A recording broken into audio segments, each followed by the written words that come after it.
Mon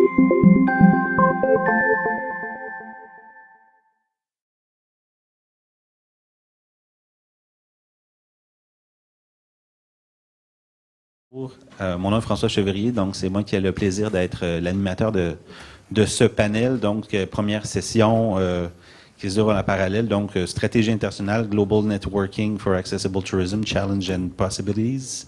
Donc, le thème du panel est au cœur de ce sommet mondial, tourisme, culture, transport, une stratégie commune à l'international. Les premiers résultats du sommet, à savoir le succès de l'appel aux conférenciers et le nombre et l'envergure des présentations, la qualité et la diversité des organismes présentés et des pays présents témoignent de ce besoin d'un rassemblement et d'échange. Et ce premier panel du sommet abordera la question suivante: comment établir ce réseau international? Quelles seraient les fonctions, les rôles et la façon d'organiser? Nous avons la chance d'avoir avec nous 7 panélistes ce matin pour ils auront chacun à peu près 5 minutes pour faire des présentations de base et ensuite on pourra aller en échange avec vous dans la salle. Donc, je vous les présente assez rapidement. Donc, ça va me permettre après ça d'enchaîner rapidement les présentations. Donc, André Leclerc, PDG de qui roule, Madame Anna Gradia-Laura, qu'on a eu la chance de voir en plénière tout à l'heure, Isabelle Ducharme, la présidente du conseil, Scott Rings, M. Fembeck, M. Mignon et M. Forrester. Donc, nous partagerons leur point de vue. Et pour ouvrir le jeu, le premier à prendre la parole sera André Leclerc. Bonjour tout le monde. Carole, ça fait 35 ans qu'on travaille pour essayer d'avoir une accessibilité universelle. Et c'est pour ça que, après 35 ans, que nous avons développé une expertise que j'étais un peu tanné de répéter, que ça prenait dans des critères internationaux. Et c'est pour ça que j'ai eu l'idée de faire un sommet pour arrêter de répéter et de répéter, que ça prend vraiment des critères internationaux pour qu'il y ait moins d'erreurs dans la chaîne de l'industrie touristique. Et que si vous n'avez pas compris, Isabelle me comprend très bien, à votre avis. Oui, donc on est très heureux de vous voir aussi nombreux à l'événement, mais aussi dans la salle aujourd'hui. Kéroul va, comme on le dit depuis hier, dans ses 35 ans, a travaillé fort pour développer l'accessibilité du tourisme au Québec, mais tout ça ne se ferait pas sans partenariat. Malgré le partenariat et l'appui que nous offre le ministère du Tourisme du Québec, nous avons souvent le sentiment d'agir seul et de reprendre notre évangélisation auprès de chacun des entrepreneurs. Le fait de s'appuyer sur des initiatives de la communauté internationale nous donne de la crédibilité et nous fait gagner du temps. Justement, la publication des recommandations de l'Organisation mondiale du tourisme pour un tourisme accessible nous aide grandement dans cette démarche. Chacun d'entre nous peut contribuer par ses bons coups, son expertise à cette base commune de savoir. Le Sommet Mondial Destination pour tous contribuera aussi à l'édification de cette base commune. Nous voulons maintenir sur le site Web du Sommet, en l'indexant de toutes les présentations qui seront faites ici et en y ajoutant toute autre documentation pertinente, une espèce de livre d'or à suivre. On doit non seulement impliquer nos organisations, nos pensées, mais on doit penser à tous les niveaux. Quand on parle de développement à l'international, ça ne doit pas non seulement se faire au niveau des gouvernements fédéraux, ça doit aussi se faire dans les gouvernements provinciaux pour ce qui est des organisations canadiennes, mais aussi dans les municipalités. Il faut inclure les regroupements de personnes handicapées. Ça doit se faire main dans la main avec tous les paliers de gens qui peuvent prendre des décisions au niveau du développement. Et là, on parle aujourd'hui de tourisme, mais il ne faut pas oublier d'impliquer les gens de tous les niveaux, parce qu'on l'oublie souvent, mais tous les touristes, quand ils voyagent, à un moment donné ou à un autre, vont aller magasiner, vont aller à la pharmacie du coin de la rue parce qu'ils ont oublié quelque chose à la maison. Donc, il ne faut pas exclure ce qui n'est pas touristique, transport et culture, mais plutôt inclure l'ensemble de ce qu'on peut utiliser quand on veut se déplacer. Nous avons approché l'ENAT, le European Networks Association for Tourism, pour que cet organisme constitue le noyau du regroupement international de notre communauté touristique. En quelques années, l'ENAT a fondé sa crédibilité par son professionnalisme, son ouverture au partenariat, la qualité de son organisation et par le leadership de son gestionnaire, M. Ivor Ambrose. André, est-ce que tu voulais conclure? Oui, c'est que, en conclusion, je veux dire, si l'homme est capable d'aller sur la Lune, les personnes handicapées devraient aller partout sur la Terre, et que c'est un défi, on est capable. Dans le cas où certains n'auraient pas compris ce que tu me permets de répéter, Oui, André, oui. donc il posait la question suivante. Si l'homme a été capable de marcher sur la Lune, pourquoi la Terre entière ne nous est pas accessible?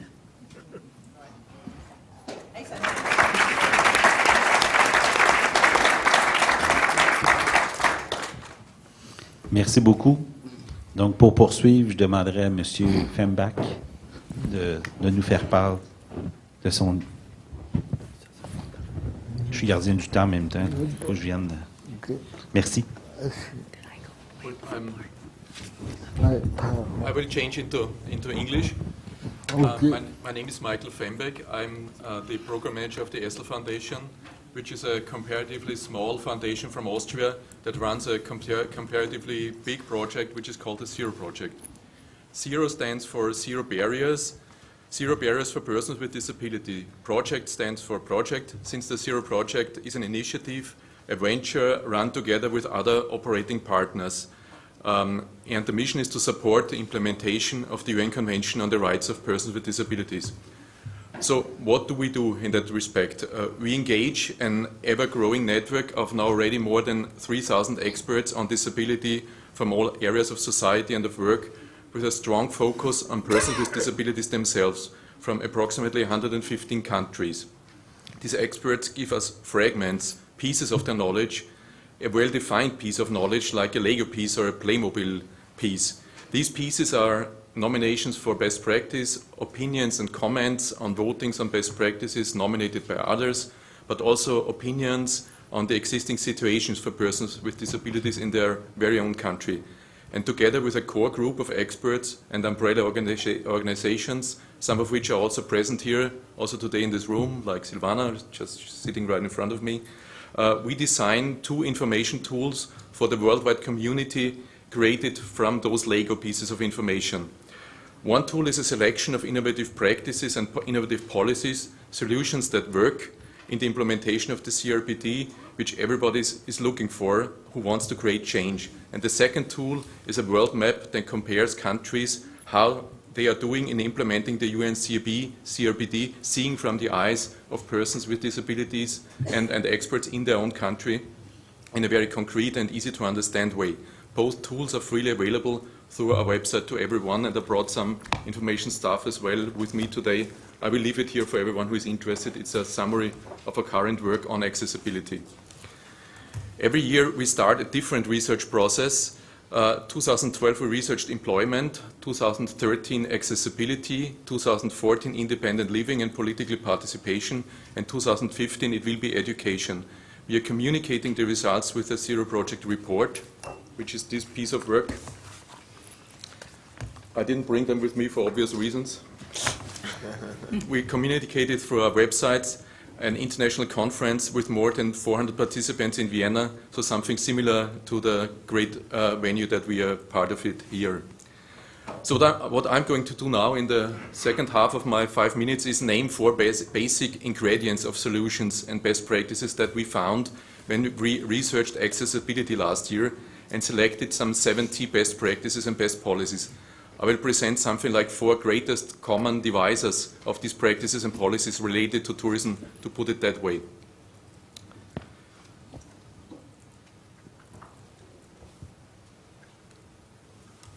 First, creating inclusion and accessibility is an ongoing process that has started long ago. Still, it will last for several decades, a minimum. Just look at other developments in societies that are driven by human rights, like the abolishment of slavery or gender equality. It took ages, or still does in the case of gender equality. Real knowledge about accessibility, about cost-effective solutions, about fully inclusive designs is complex, is developing. There's no best solution around, but there are always better ones, according to the philosophy of Amartya Sen. So here's my first greatest common divisor. Do not trust a single expert when he or she wants to tell you what and how to build and what and how to decide, how to advise you as a single person. Many of the practices and policies that the Zero Project experts have selected involve a lot of experts, stakeholder dialogues, committees with persons with and without disabilities, all kinds of disabilities. Since, as mentioned, we are talking about very complex problems, we are talking about ongoing processes. It's about the give and take with other groups of society, and to have an impact, it has also to be an ongoing dialogue, not a one-off meeting with some one-off results. Some examples that we found is a public-private partnership in Spain between Fundación 11 and local governments that co-develop historical cities. Another project from Spain is a certificate with it's a kind of flag for cities that work according to defined standards on accessibility. Also from Spain, from Design for All Foundation, Frances Garajal, he's also here with us. Some others involve technology and persons with disabilities themselves, like wheelmap.org, it's from Germany. It's a kind of trip advisor for wheelchair users, where persons with disabilities rate points of interest in one city. Guides, printed guides, online guides, published guides, available guides is a kind of entry point to this ongoing knowledge. For example, the city of Berlin has produced something outstanding, or in Ethiopia, to mention a country from the global south, there's as well a kind of outstanding guide available. Second greatest common divisor is related to that issue. You have to find solutions and improvements on a micro level. That is to look at the same challenge from the other way that I just mentioned. It takes hundreds, even thousands of small changes and innovation to create a fully accessible environment. No single expert knows them all. I picked some examples of problems of accessibility that could be easily forgotten. For example, Color Aid from Portugal, they have developed a kind of code system for the colorblind, where you have a color and give this a number. Think of allergies, think of the light. We have a very prominent speaker at the conference in Vienna. We always want to have, she only comes when the conference room has natural lights, because she cannot work in artificial light. Third greatest common divisor, and I'm already over time, so I'm making this very short, is information and technology. Accessibility improves when people know what there is, know it in advance, know it from a distance. So information about accessibility has to be available to all persons with disabilities. That's a real challenge when you think of all different kinds of disabilities. Fourth and last one is people, awareness raising and training, as was it already mentioned in the great keynotes that we heard already. Change the mind. The biggest barriers are those that are so invisible that even those that have them in their heads don't know that they are there. Thanks. Thanks.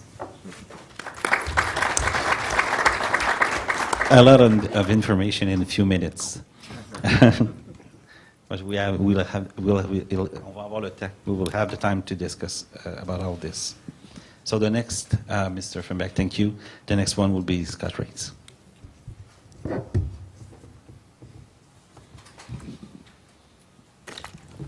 Those of you who were here a moment ago know that it's dangerous if I can't see the clock.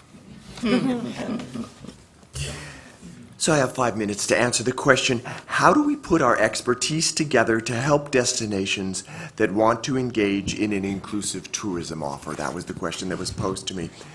So to save time, let me streamline the question by making some assumptions. I'll pass through the question once, I'll pass through it with some different assumptions the second half. I assume that we've been contacted by experts in a particular destination. They want to position their destination as a destination for all.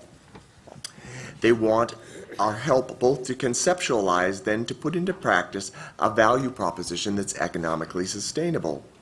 They probably don't yet understand what that means in terms of changes to their established business culture. That's okay, neither do we. That's why we need to work together. My response to the destination would be to start with an offer to re-problematize, to rethink it and put the problem in a language that we agree to, and to negotiate a scope of the project altogether so that it doesn't just keep growing forever. I'd start by saying something like, we are your guests in a destination where you are the experts. Give us a thorough verbal tour of your destination through the lens of your expert knowledge, and then a physical experience of it through a familiarization tour. We will reflect this back to you as an opportunity audit by examining what you have through our expert lenses that give different answers for deaf, blind, cognitive, and mobility impaired travelers. So kind of to summarize in slogans, what I'd say next is think globally, act locally, apply actor network theory, service dominant logic, and universal design principles. Generate a seamless itinerary for each disability. Stress test your supply chains. Unite your expert and supply chain network through a continuous improvement cycle that involves customer feedback. Okay, so let's approach, so that's an approach customized to a request for assistance from a destination. I wanted to start there because there's a historically unique value of this summit, and that is that we're claiming to put things in practice in destinations. And so we're talking to destination managers and those who have an identity in a base, in a place. So let me take it from a different angle. How do we put our expertise together to help destinations that want to engage in an inclusive tourism offer? Let's focus on our side as consultants, as experts, as people who may not be embedded in that particular place. So now the question is touching on knowledge management, again, information and how to keep that together. Curation of a network of experts that may be local or may be international.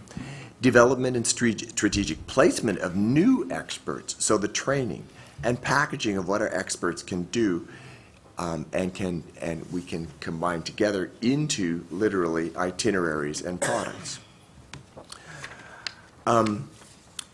So there's a couple ways to look at this, and I think maybe if we break it down to kind of macro problems and solutions and micro problems and solutions, we're kind of thinking globally and acting locally.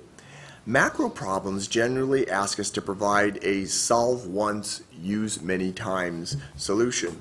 Micro problems can sometimes lead us to the macro solutions, but more often they're those tedious kinds of solve many times and hope that you can use the solution more than once kind of solution.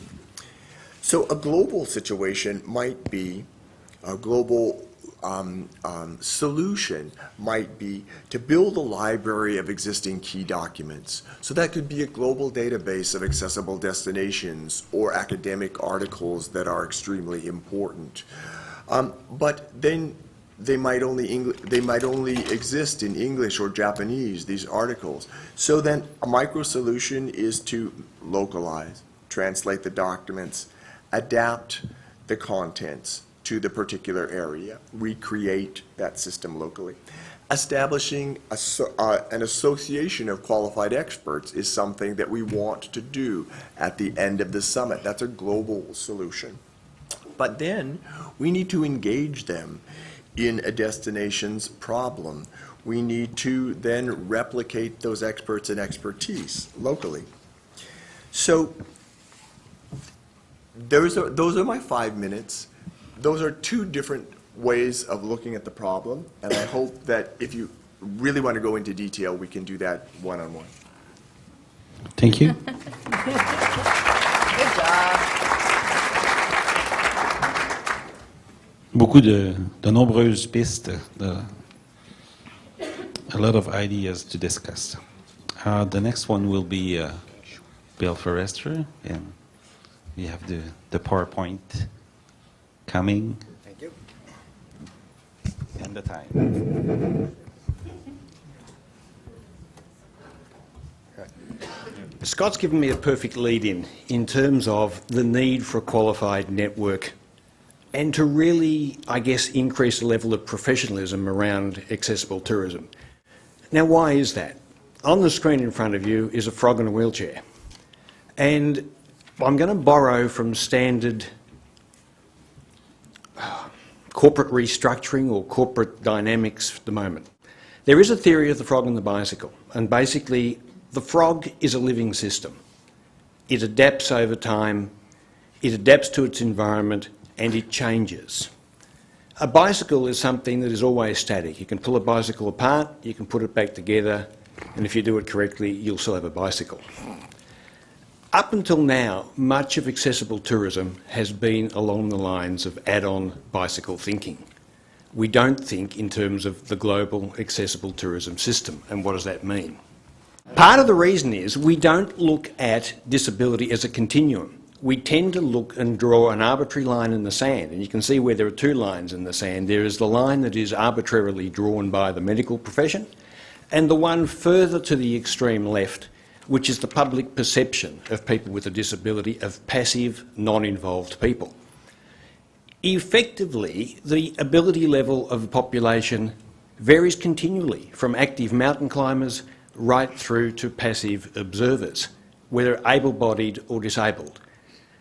With the advent of modern technology, we now have a situation where we have people with disabilities participating in the extreme. The other important thing to note from a tourism industry is that it is used to providing high levels of care and service at both extremes. If you go on a mountain climbing expedition in Nepal, the Sherpa to client ratio is 4:1. We have an industry that is capable of providing the services, but as yet it hasn't adapted that to accessible tourism. The question is why? Too often, accessible tourism starts and finishes at the built infrastructure bubble. Every other tourism product starts with a customer need, a customer aspiration. Remember, tourism is like selling dreams. And the tourism industry is adept at fulfilling those dreams. But as yet, accessible tourism isn't built into the heart of the tourism development cycle. It's the add-on. We'll build a ramp and we'll build a bedroom. That keeps someone with a disability happy. It's not building an experience.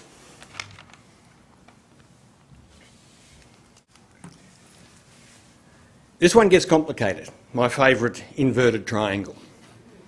Again, as disability advocates and as consultants, historically we have concentrated at the bottom triangle. Now, what's wrong with that? That is at what I would call the resort level, the facility level. But people don't go to stay in a hotel room. People go to a destination for an experience. At the very bottom, we should be looking at the local tourism authority or destination management to create the overall experience. Why is even that important? Again, I'll borrow from corporate strategic policy and tell you the story of IMO. A few years ago, a group of Japanese scientists conducted an experiment with a colony of monkeys. They dropped food on the beach. After about a couple of days, one of the youngest monkeys decided that it was clever to take the fruit to the river, wash it and eat it, not to get a mouthful of sand. Because he was the youngest monkey in the group, it took 18 months for the entire collection of monkeys to adopt that innovative practice. When the same experiment was dropped in another colony and the alpha male was shown how to wash the fruit in the river, it took 20 minutes for the entire tribe to come through. Accessible tourism doesn't work unless there is leadership from the top, whether that be a national tourism authority down, and the reverse, the advocacy and the rights pushing from the bottom. We've got to stop concentrating on the bottom. We've got to stop concentrating on the individual resources, individual resorts, and the infrastructure, and start concentrating on the fact that it's a product. And to steal from Andre, if we do that correctly as a network, and we remember frogs, bicycles and emo, then we may well be able to travel well beyond the moon. Thank you. Thank you, Mr. Forrester. So again, a lot of things to discuss. So there's a number of areas to share information about. So the next one will be Monsieur Mignon.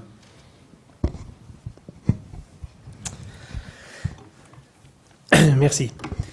Donc l'objet de notre session est évidemment important, mais aussi sensible.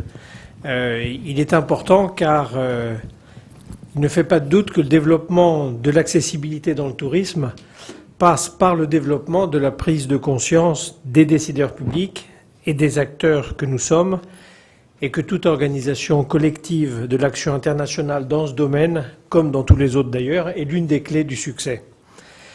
Pour ce qui concerne l'Organisation internationale de tourisme social, dont je suis le président, notre objet est, depuis la création en 1963, de plaider, au niveau politique principalement, en faveur de l'ouverture et de l'accès au tourisme au plus grand nombre, visant nommément à la fois ceux qui ne peuvent y accéder pour des raisons financières et ceux qui ne le peuvent pas pour des raisons physiques ou autres, et ceci est mentionné à l'article 3 de nos statuts. L'OITS présente sur 3 continents, les Amériques, avec un bureau ici même, l'Afrique et l'Europe, regroupe 150 organisations avec une originalité, c'est qu'il y a à la fois un collège des opérateurs, un collège des États, un collège des autorités locales et régionales, une alliance pour la formation et la recherche et une task force syndicale. Donc l'OITS s'est plus concentré sur la dimension sociale du tourisme, prise dans son acceptation la plus large, que sur l'accessibilité proprement dite, car bien sûr, si les deux dimensions se rejoignent et procèdent d'une même philosophie, elles ne sont pas tout à fait superposables, et je suis d'autant plus heureux d'être ici avec vous aujourd'hui. Néanmoins, l'OITS a toujours apporté beaucoup d'importance à ce que dans les projets les plus importants qu'elle a eu à porter, que la dimension de l'accessibilité proprement dite soit prise en compte. L'exemple le plus récent en était un projet avec la Commission européenne qui s'appelle le projet Calypso, dans lequel nous avions tenu à associer l'ENAT, puisque les 4 publics cibles, j'ai horreur de ces termes-là, mais étaient les jeunes, les familles à revenus modestes, les seniors et les personnes handicapées. Là, je cite aussi les termes de la Commission.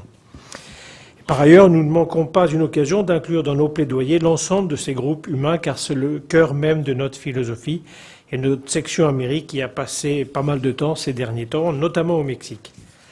Mais le deuxième point que je veux rapidement aborder est que c'est aussi un sujet sensible au niveau international. Chacun de nos réseaux a en effet son histoire, sa spécificité, il tient beaucoup à son autonomie, et je crois honnête de relever que nous avons du mal à travailler ensemble autant que cela serait souhaitable pour développer les synergies et l'efficacité maximum. C'est tout particulièrement vrai en Europe, je crois, où la volonté de développer des réseaux ou des lobbies à destination de la Commission européenne a débouché sur la multiplication de réseaux qui tous ont bien sûr leur légitimité et leur raison d'être, mais qui comportent un risque d'éparpillement réel et donc d'affaiblissement de l'impact politique. En outre, bien des pays traversent aujourd'hui des crises sérieuses, économiques et sociales, qui se reflètent aussi dans les finances publiques ou dans les moyens budgétaires qui peuvent être mis à la disposition d'actions extérieures aux services. Et cette pénurie de moyens et d'argent public pénalise nos réseaux, qui manquent souvent cruellement de ressources humaines et financières. Je crois donc vraiment qu'il nous faut imaginer de nouvelles formes de partenariat qui soient très pragmatiques, très pratiques, qui ne mettent pas en cause des enjeux de pouvoir, mais qui fassent ressortir ce qui nous est commun et qui permettraient de mieux servir les causes que nous défendons et les objectifs que nous poursuivons. Il y a 5 axes de travail qui me paraissent évidents, c'est la communication, la sensibilisation, le lobbying, l'expertise et l'organisation éventuelle d'événements conjoints. Ce n'est pas facile et chacun, y compris nous-mêmes évidemment à l'OITS, nous devons accepter de se dire que nous ferons sans doute beaucoup mieux ensemble que chacun dans notre coin. J'ajouterai enfin que je trouve très heureux que le Comité mondial d'éthique du tourisme ait fait de l'accessibilité l'une de ses priorités principales, comme nous l'a indiqué Marina hier, et nous pouvons nous appuyer sur cette volonté de l'OMT d'y travailler qui témoigne d'une prise de conscience croissante des décideurs publics. Donc à nous d'y travailler, à nous d'y contribuer, d'y prendre notre part, de mieux regrouper nos énergies et nos moyens. Et en tout cas, pour ce qui concerne l'OITS, nous y sommes prêts.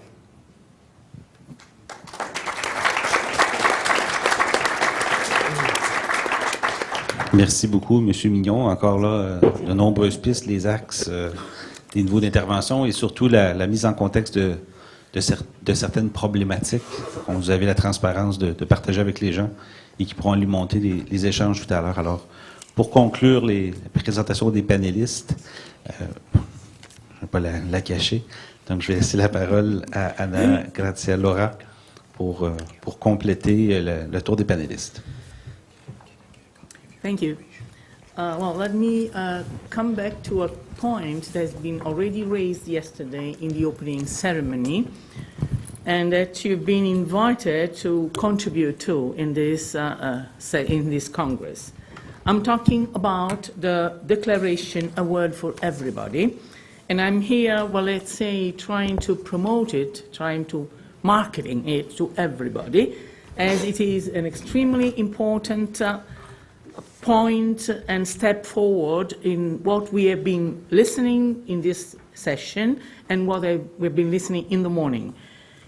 The declaration doesn't come out of the blue, but is taking into account a number of already existing contributions to the inclusion of people with disabilities, to the recognition of principle of universal design, and to try to make the tourism sector aware of the fact that there is a number of requests for a great number of citizens that would like to be able to participate in tourism activities. Now we have the opportunity, in connection with the UN WTO recommendation of accessible tourism, to start talking to 3 different levels of organizations. We will talk to the tourist chain services in terms of making them a unified whole so that there won't be, as we have been listening in this panel session, people that do something while the rest is entirely impossible for visitors.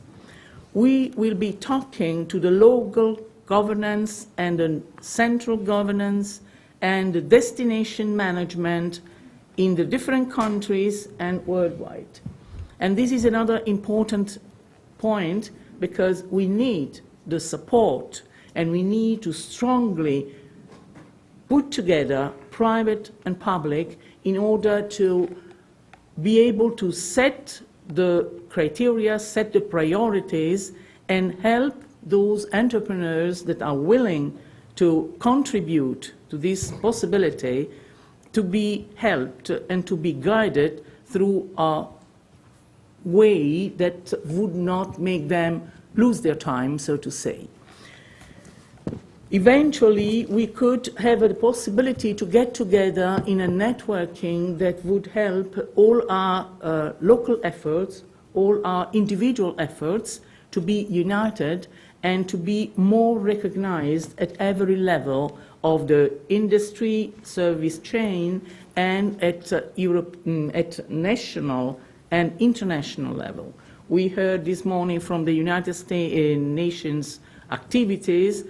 You know that the European Commission is doing a lot from this point of view, but to have a unified voice in order to promote what we really need is extremely important to make our instances well known, best known, and most of all, follow it for the future.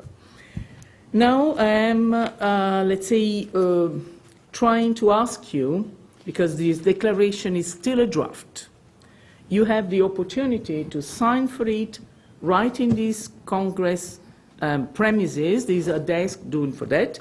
But what I would ask all of you, and also those that are participating to other parallel sessions, is to make comments, to ask questions, to tell us if the declaration is complete or if we need to consider other points that might have been overlooked or not enough taken into consideration. As INAT, we are committed to make this declaration be approved and to make this declaration continue its activities towards what we have been defining a world network that is still to be processed, is still to be built, and we are honored that we are mentioning the declaration itself as the organization that could start working on it, not alone, unfortunately, not alone. We need the support of everybody, we need to connect with everybody, and we need to take into account any possibility and any suggestion and any good practice that come from already existing situations. I see that my time is over, but give me a few seconds more to tell you that after the declaration has to be finalized by tomorrow afternoon. So I urge you to sign and make comments by tomorrow afternoon. And after the declaration will be released as final, in the website of Destination for All, there will be a sign page so that any other person, any other stakeholder not attending this conference will have the possibility to support the declaration and sign it. And I ask you to be the promoter of additional contribution and signing to the final document. Thank you.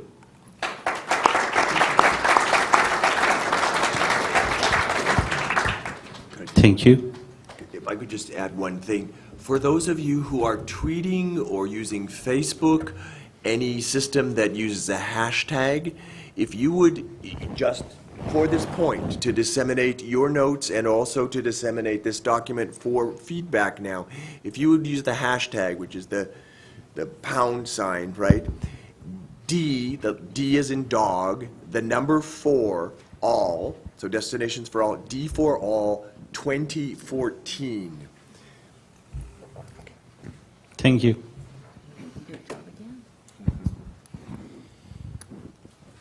Alors maintenant, c'est le moment de vos réactions, échanges, questions. J'invite même les panélistes à se relancer entre eux. Donc, ils ont mis la table rapidement, mais il y a de nombreuses pistes qui ont été soulevées dans la mise en commun, dans l'enjeu de la mise en commun, du respect des rôles de chacun, dans l'appropriation, après, dans chacun des territoires, en fonction des barrières de langue ou de réalité. Donc, comment on met en commun et on redistribue. Les cibles, donc, sont très nombreuses aux différents niveaux quand on prenait la pyramide inversée, sur les axes de travail que M. Mignon a soulevés. Donc, c'est très riche, les pistes qui sont possibles. J'aimerais avoir vos commentaires, réactions ou questions sur ces enjeux. Si vous voulez que certains des panélistes précisent leurs pensées, c'est également possible de le faire en les interpellant. C'est moi qui ai le micro et la tâche d'aller vers vous. Donc, si vous avez des premières questions, interventions, me faire signe, lever la main, puis je vais me diriger vers vous avec le micro. Peut-être vous demander de vous nommer ou nommer votre organisation pour que les gens puissent mettre en contexte votre question. Merci. My name is Jean-Pierre Bandel from Access Unlimited d'Israël. I like to refer to the manifest, the number 31, about mechanism of certification of installation, of tourist installation. I think just to certify, might be a problem that if you certify according to standards, you might limit access to people who off-site who are accessible but not accessible to standards. From survey we made in Israel, we saw very few, the standards are very, very strict, and very few sites are accessible according to standards. And I think it's important to choose very well who is going to give the certification and possibly to rank the certification. I think it's important to differentiate between accessible to standard, accessible even though it's not according to standards. That's one point. The other point is, of course, that Mr. Scott mentioned very well the level of information that is needed. Very often it's self-declared, and that's not good enough. It's very much misleading. So you need, in our view, having a survey and done by professional and not enough peer reviews. That might not be enough. The third point,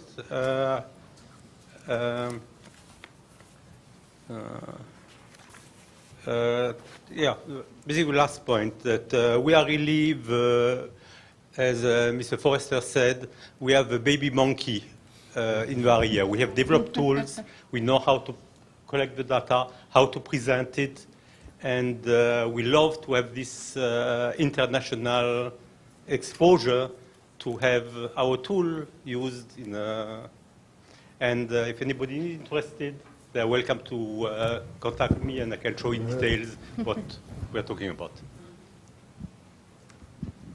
Thank you. But I just maybe like to address that point because it is an issue. The standards have to be put together because you need to have some sort of a guide, and we want to make sure we all use the same language when we evaluate. And it's a question I'm sending back to the room, I think. How do we make sure that we have standards, but at the same time that we don't exclude the people that want to do well, the people that want to greet and welcome everybody to their venue.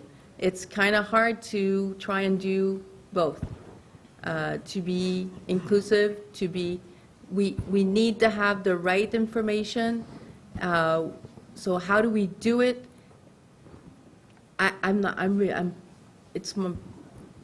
To me, it's still a big question, and how do you make it, you have standards, but at the same time, you want to include also everybody that wants to welcome everybody to their venue. If I could, would you go first? Parce que ça prend vraiment des personnes formées pour aller évaluer là-bas. Parce que d'auto-évaluation, on ne peut pas se fier sur ça. Parce que chacun a ses critères, chacun a sa façon de voir l'accessibilité, tout dépendant du type d'handicap. Et ça prend vraiment un réseau pour aller accréditer l'accessibilité, pour s'assurer que l'information qu'on va diffuser est crédible. Sinon, on va perdre la crédibilité de l'information. Et au Québec, c'est ce qu'on fait, c'est qu'on va évaluer l'accessibilité avec des grilles d'accessibilité basées sur le code de construction, qui n'est pas l'idéal, mais qui donne au moins des normes minimales. J'avais une main ici. Je viens à vous après. Il y avait des gens qui voulaient répondre du panel. Je ne sais pas si... Ah, oui. Donc, d'autres mains ne seront pas là. On revient avec le prochain sujet. Donc, réaction. What I wanted to say is that this is something that Janina and I kind of stumbled across when we were training in India a few years ago. And that is, we talk about accessibility and whatever, and we sort of have an inbuilt, I tend to generally focus on physical access because I'm in a wheelchair and I don't speak sign language. For example, we have our independent, unique ways of going about it. But what we mean in the complete phrase is independently accessible. We're looking at a solution that's independently dignified, has independent accessibility. Now, I think what you're talking about is perhaps it doesn't meet the minimal standards, and yet you've come up with a workaround solution, or a local supplier has come up with a workaround solution that, people are reasonably in agreement that it's not unsafe, that it's not undignified, and yet it's a little bit unorthodox. And maybe if we were able to measure that kind of difference. So that was all I wanted to say. Just remember that independent accessibility is really the phrase that we're shooting for. Okay. Mr. Forrester? I'm going to turn the discussion on its head a little bit at the moment. Because, and don't get me wrong with what I'm about to say, standards are important. We've got to keep standards moving forward. However, accessibility, as I said earlier, is on a continuum. And what Scott might find independently accessible, someone else will not, or what Scott finds is not, someone else will. One of the exercises, we addressed this in an exercise we did with Parks Victoria, and John Kenwright is in the room over there. Any natural environment doesn't comply to building codes. And you're going to have all levels of accessibility, both built infrastructure that is old and natural environments that aren't going to comply with gradients because that's the way things are. What we did was develop this document, which is a park accessibility manual. Now what it said is, yes, everything's not going to comply, but where it does, you have got to be specific in listing what's there. So in other words, don't assume what someone with a disability can or cannot do. List in detail which areas are what, and do what everybody else does, leave it back to the individual to make a decision whether or not they can do that, in the same way as any able-bodied person going to a park may or may not want to go rock climbing or do a 3-day hike versus a stroll down to the lake to watch the swans. We keep making this assumption that everybody with a disability is the same. That's that arbitrary line. We've got to stop that. But what is critical if we stop that, to encourage innovation, is really set some standards on what's got to be documented and what's got to be said. Not necessarily that something doesn't comply, so therefore we ignore it. Alors, j'ai M. Fembeck and Ms. Laura, and I also have 3 questions from the room in a few minutes. So, Mr. Fembeck, we'll go first. Yeah, okay. So, short answer or short comments? Yeah, it's just 2 sentences on standards and certificates. What proved to be quite efficient for our discussion at the conference in Vienna was to make a distinction between 2 kinds of standards. One is a kind of minimum standard. Then what you said is exactly there will be accessible projects that don't meet minimum standards, still okay and work. And the other kind of standards is the standardization via wireless works, where you can use a plug-in so that everyone has the same sizes, the same weights, and produces the same kind of stuff that is compatible. This kind of standardization, this is when you achieve that, everybody profits. So this is just a matter of finding one thing that everyone uses. No? So there's no. It helps for the discussion to make this distinction. Thanks. Just one short comment. I would say that we should also consider another part of standardization and certification, which is the one of providing correct information. In order to allow anybody, as Yubel said, to decide by themselves. This doesn't exclude any other form of standardization if it will be possible to read them, But first of all, let's make a certification on the real good practices whenever you collect information. And another point which is important in this information certification is that no evaluation should be given by the auditors. It should be left to the users to decide by themselves if a destination, a facility, or whatever is real usable by them according to their own personal standards and their own personal situation. Thank you.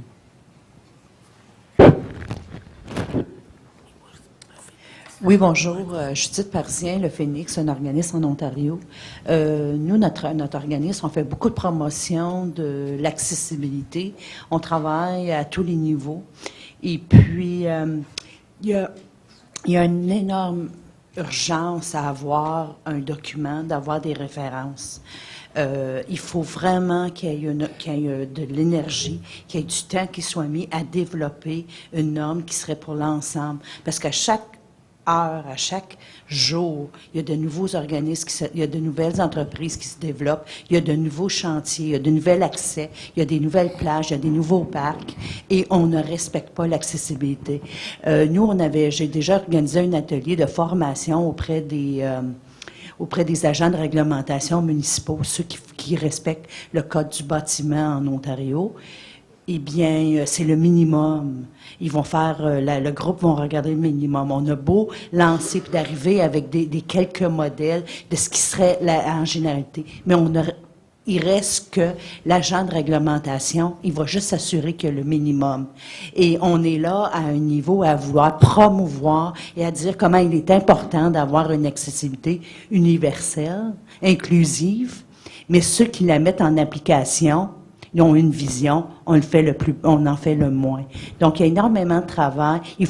Moi, je pense qu'il faut vraiment avoir un document pour pouvoir, ceux qui poussent les agents de réglementation à avoir une ouverture d'esprit beaucoup plus inclusif, qu'on ait des outils, des ressources en main pour le faire.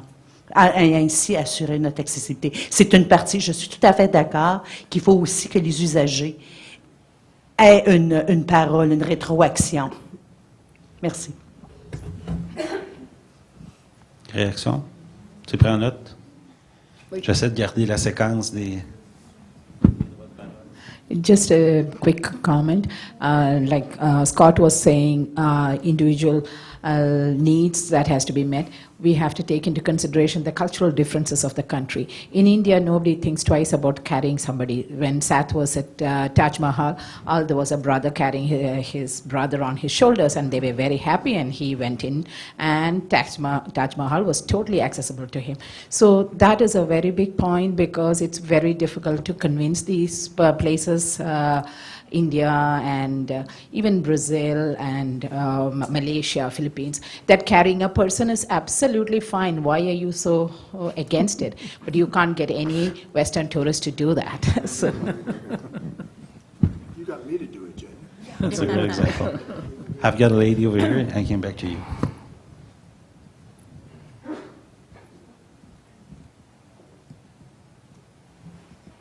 Good morning.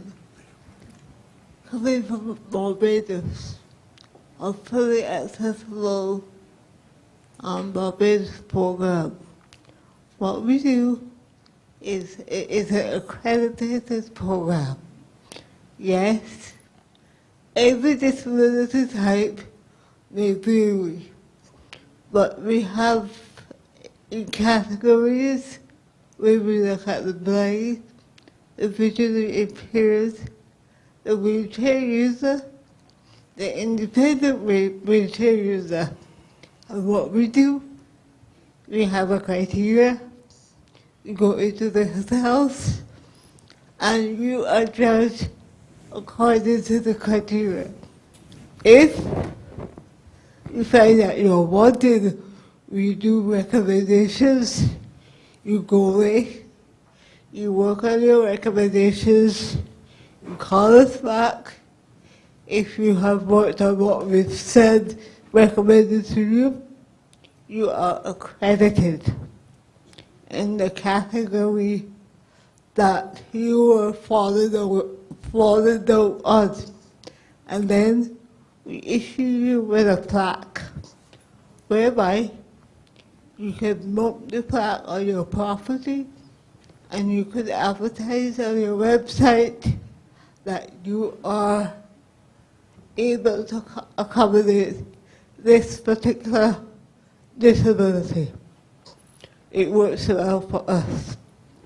If you want to learn a bit more about this, we're going to be having our presentation at 3:30 p.m.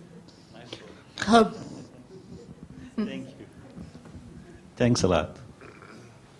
Réaction? Commentaire? Non, ça va? J'avais monsieur ici, monsieur là. Les minutes filent vite. Yes, Dave Siegel, working with Rick Hansen Foundation. I'm just hearing a lot of fantastic ideas, but one of the things that I've heard is, that I'm thinking is ready, fire, aim. And I see we have a lot of standards to work out who the standards will be made by, who will set them. But to accelerate the process, I see that we've got a great opportunity with inclusive tourism, is that we're starting to attract private sector funding, and some forward-thinking organizations are stepping up and providing funding for this very worthy cause. I think when more private sector funding is available, that will accelerate the process, and because I know that we're expecting governments to always fund our efforts, and I think that it will be greatly accelerated once we get a theme or a proper way of showing the ROI to the private sector. Just wondering if anyone has any comments on that.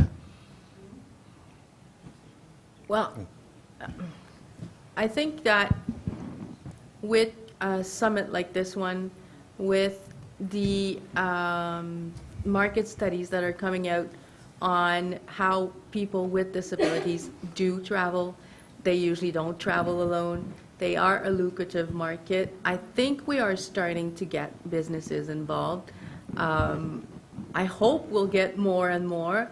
I know that here in Quebec, we're lucky enough to have a very good relationship with the Ministry of Tourism, but like every government, there is budget cuts, and we know we can't count on them forever. So we're definitely doing that switch to trying to seduce businesses and trying to make them see how important it is. And the accessible road, if you've heard about it up to now, and if you've seen it maybe in your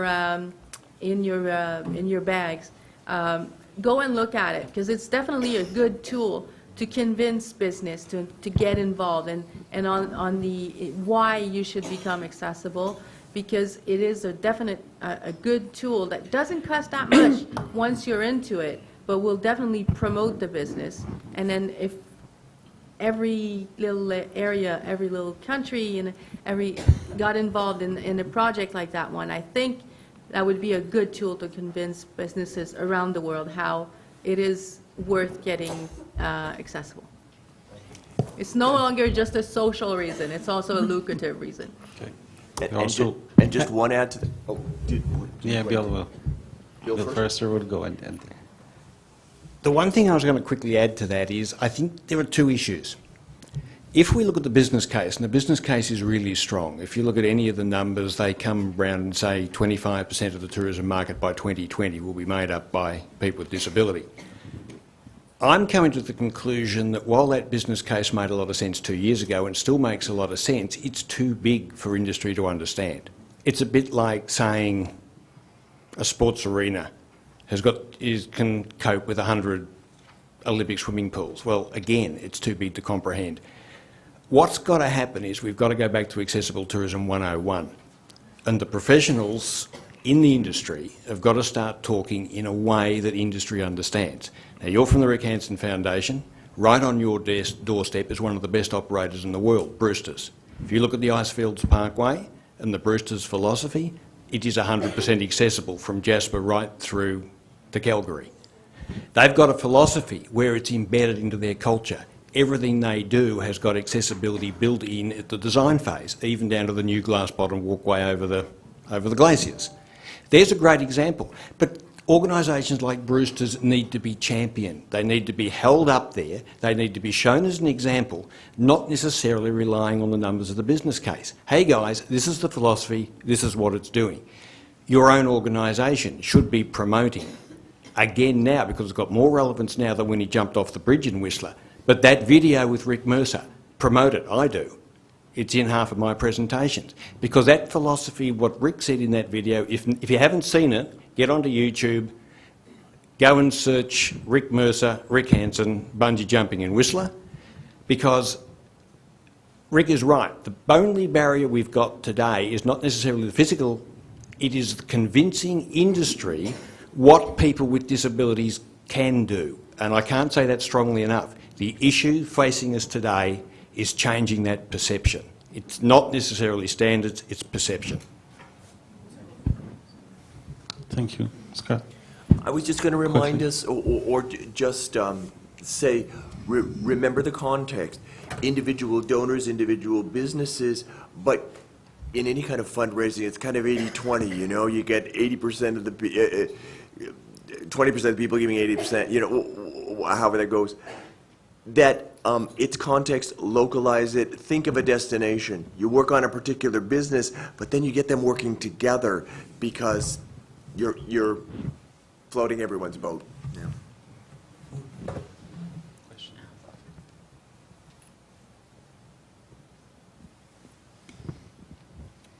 Bonjour, mon nom c'est Martin. Je viens de Montréal, je suis de l'Association culturelle des sourds du Québec. Une chose intéressante, la personne de l'Ontario qui a parlé aussi, puis il y a une madame qui parlait, celle qui vient de la Barbade. Lorsqu'on parle des normes, souvent, c'est pas adapté. Nous sommes toujours en minorité, que ce soit qu'on soit en chaise roulante, qu'on soit sourd ou aveugle. Moi, ce que je voudrais dire tantôt, lorsqu'on a parlé de TripAdvisor, on a des critiques. Nous, on ne peut pas savoir justement si ça fonctionne avec nous. Par exemple, lorsque on a un handicap, puis que la personne fait des critiques, que ce soit positif ou négatif, lorsqu'on va voir, on peut, des fois, on se dit, est-ce que je vais y aller ou est-ce que je n'irai pas? On ne sait pas si ça va nous aider ou pas. Ça dépend aussi, pour améliorer. Des fois, les critiques que l'on met sur le TripAdvisor, des fois, ça peut aider, ça peut nous aider ou pas. En 2025, donc, ça va grossir, qu'on dit, donc, on prévoit déjà d'améliorer à l'avance. Donc, avec TripAdvisor, je pense que ça va beaucoup aider. Nous, on ne voit pas. On dit, des fois, on a des critiques, mais on ne sait pas de quel handicap la personne qui est allée là, de quoi elle souffrait. Puis aussi, si elle est handicapée ou pas handicapée en allant à cet endroit-là. Est-ce que je peux juste rapidement répondre à ça?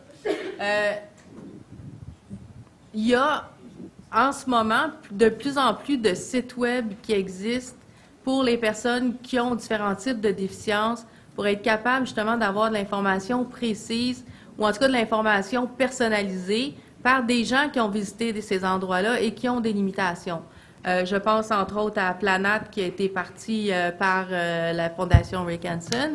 Il y a, nous, notre route accessible, on peut aller mettre des commentaires sur ce qu'on a visité et de façon générale, on va demander quel type de limitation avez-vous et comment avez-vous évalué cet endroit-là. Je veux par contre vous dire de quand même toujours faire attention parce que ce sont des perceptions personnelles. Je peux très bien dire, moi, je suis allée, je suis en fauteuil roulant et j'ai pu utiliser tous les services facilement, mais on peut juste comparer M. Leclerc à ma droite, qui est en fauteuil motorisé, et moi-même qui est en fauteuil motorisé. Si on veut utiliser la salle de bain, on n'a pas les mêmes limitations. Donc, même sur des sites qui nous permettent de l'information par des gens qui ont visité les endroits, il faut quand même rester vigilant sur la provenance de l'information. Mais ça donne quand même un guide de départ. Merci. Je vais prendre une dernière intervention. On arrive déjà à la fin de la période d'échange. Je vois qu'il y en aurait encore beaucoup. Donc,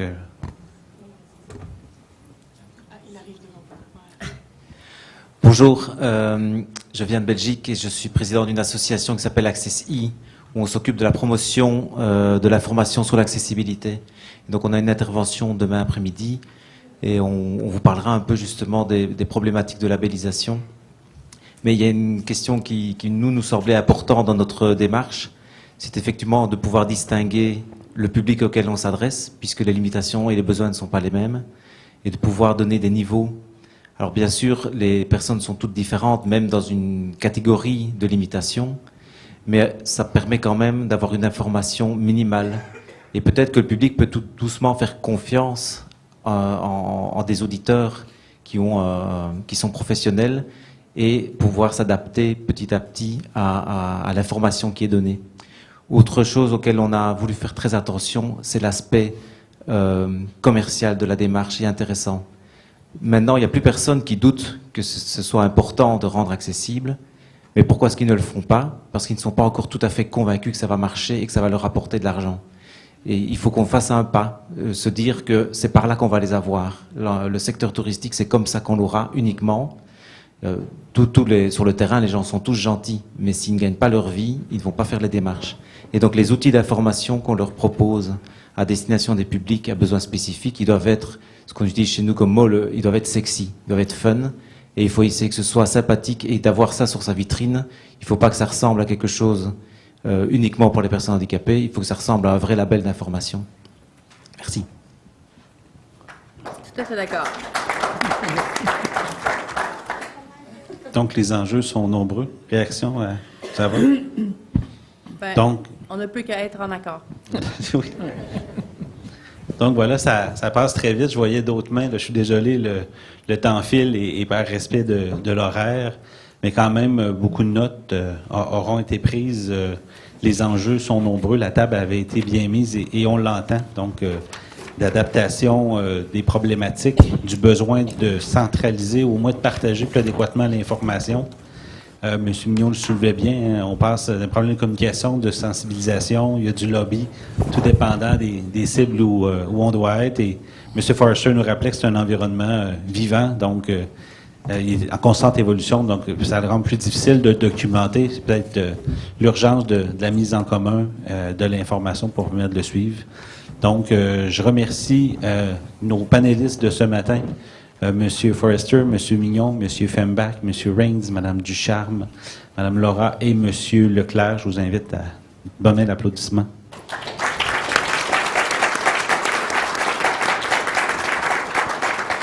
Merci à vous de votre présence. Je vous invite à continuer les échanges et à profiter du sommet et réitérer l'information de faire part de vos commentaires sur le projet de déclaration. Merci.